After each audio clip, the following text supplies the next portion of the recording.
तरफ से बहुत बहुत शुभकामनाएं और अभिनंदन। मंच पर उपस्थित पूर्व राष्ट्रपति जी आदरणीय रामनाथ कोविंद जी और श्री रामचंद्र मिशन और हार्टफुलनेस के उपस्थित सभी भाई और बहनों, आज के समय में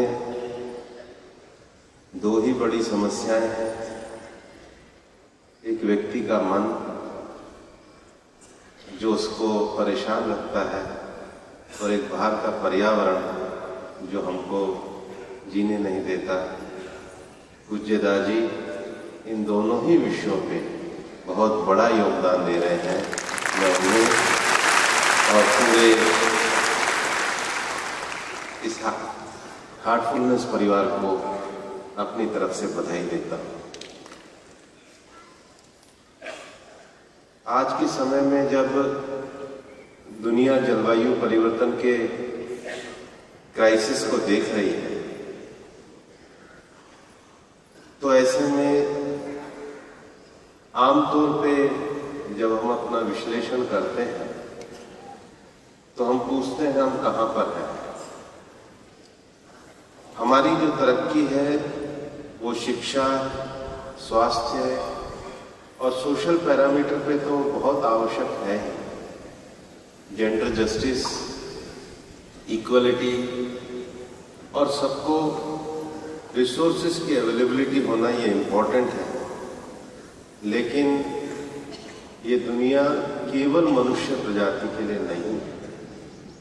यहाँ की बायोडायवर्सिटी का महत्व है और इसलिए बायोडायवर्सिटी को बनाए रखने के लिए हमें बायोडायवर्सिटी के साथ संतुलन रखना आवश्यक होगा। और उस दृष्टि से कान्हा वन में और हार्टफुलनेस में जो पूज्य दाजी के मार्गदर्शन में लगातार पर्यावरण को लेकर के कार्य किया जा रहा है, वो सबसे ज्यादा उल्लेखनीय है।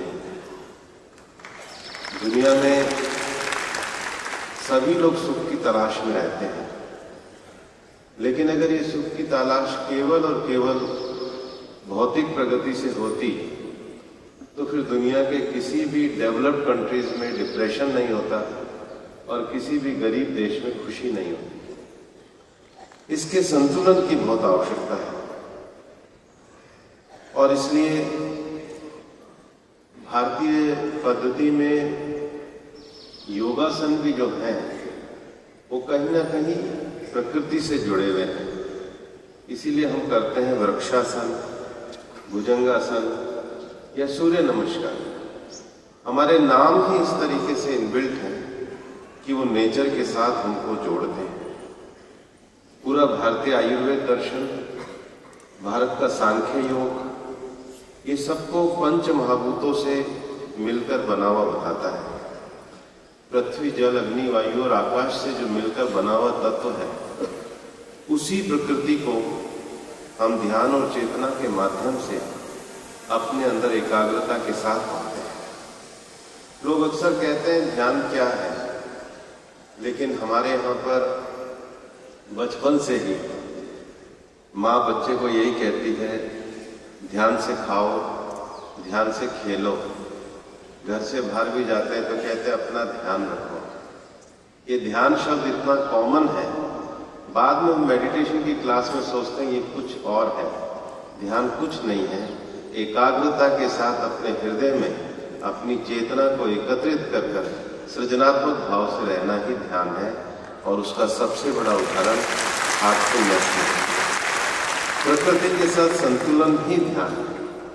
अथर्ववेद के भूमि सूक्त में कहा गया है, माता भूमि पुत्रो हम पृथ्वी। ये जो पृथ्वी है ये मेरी माता है और मैं इसका पुत्र हूं।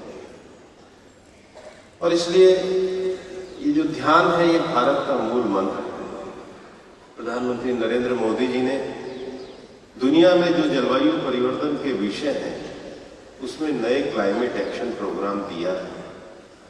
सरकारों को मिटिगेशन प्रैक्टिसेस करनी पड़ती है, सोसाइटी के लिए अडेप्टेशन प्रैक्टिसेस भी आती हैं, लेकिन दुनिया का हर व्यक्ति अगर सजग रूप से पर्यावरणीय संतुलन को बनाएगा तो दुनिया के जलवायु परिवर्तन के इस दौर में हम निजात पा सकते हैं।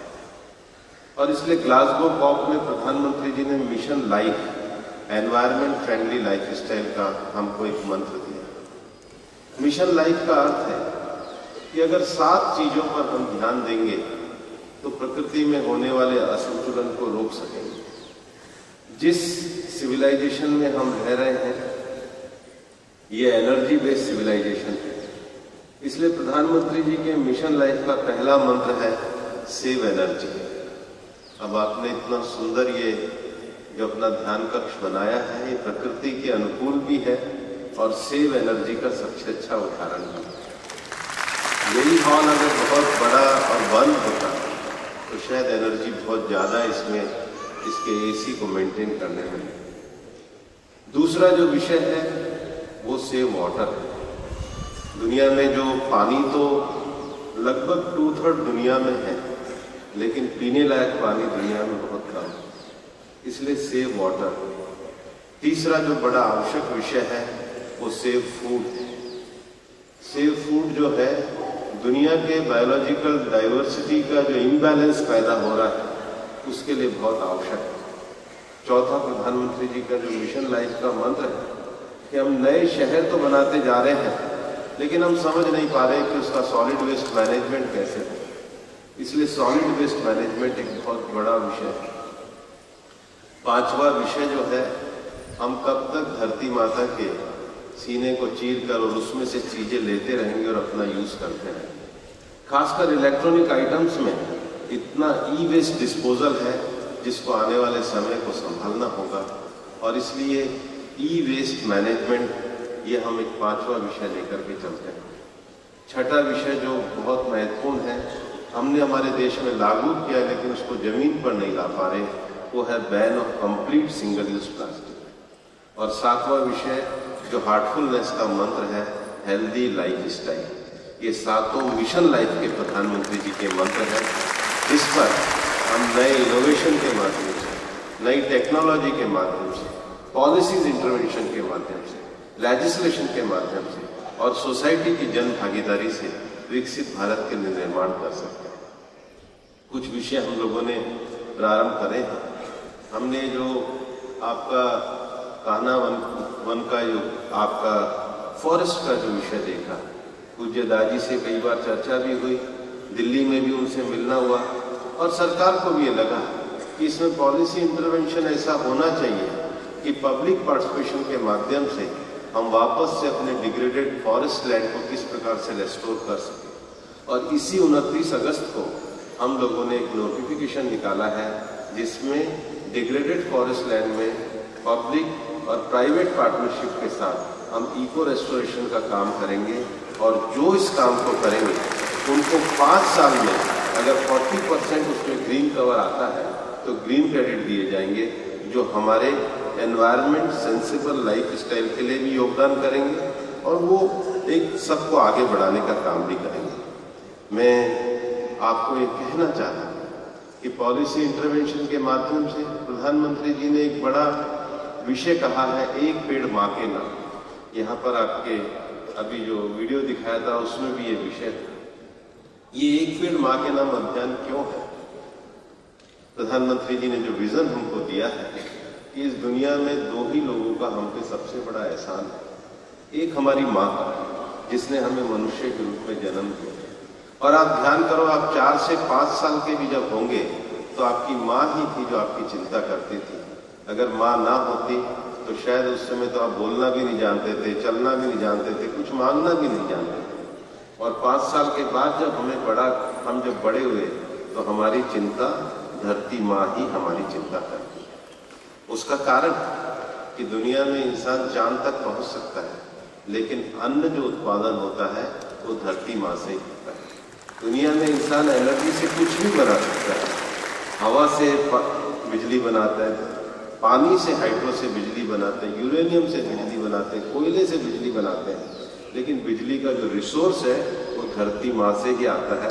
रिसोर्स इंसान नहीं बना सकता। इंसान कोई भी बड़ी मेडिसिन बना ले, एलोपैथी में, होम्योपैथी में, यूनानी में, आयुर्वेद में, उसका जो लास्ट रिसोर्स है वो नेचर से ही आता है, धरती माँ से ही आता है।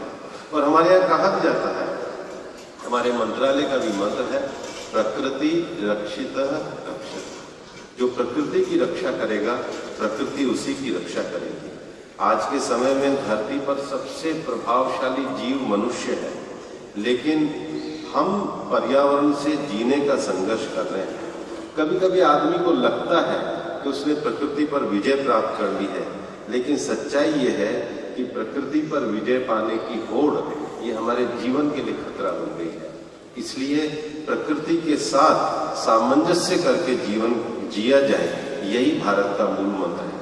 और इसलिए जो हम एक बहुत प्रार्थना हमेशा करते हैं, जिसको हम कहते हैं ओम द्वयो शांति, मतलब आकाश में शांति हो, अंतरिक्ष शांति, वातावरण में शांति हो, पृथ्वी में शांति, धरती पर शांति हो, आपः शांति, जल में शांति हो, औषधय शांति, औषधियों और जड़ी बूटियों में शांति हो, वनस्पतय शांति, वृक्षों में और वनों में शांति हो, विश्वे देवा शांति, सभी देवताओं में शांति हो, ब्रह्म शांति, ब्रह्म मतलब सर्वव्यापक सत्य में शांति हो, सर्व शांति हो, सब कुछ शांति हो, शांति रेव शांति, शांति में शांति हो, सा मां शांति रहेगी, यह शांति मुझ तक पहुंचे। और इस शांति का जो पूरे ब्रह्मांड से हम एक पुरुष के रूप में जो यात्रा हम करते हैं, उसका जो सबसे बड़ा विषय है वो ध्यान है, और उसका जो सबसे बड़ा तरीका है वो प्रकृति के सामंजस्य के साथ जीने का है।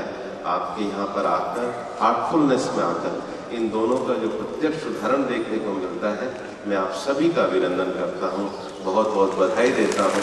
और पूज्य दादी के नेतृत्व में ये 160 देशों में चलने वाला हार्टफुलनेस का आंदोलन प्रकृति के साथ सामंजस्य कर मनुष्य के श्रेष्ठ रूप का निर्माण करे, ऐसी मेरी शुभकामना है, प्रार्थना है। बहुत बहुत धन्यवाद।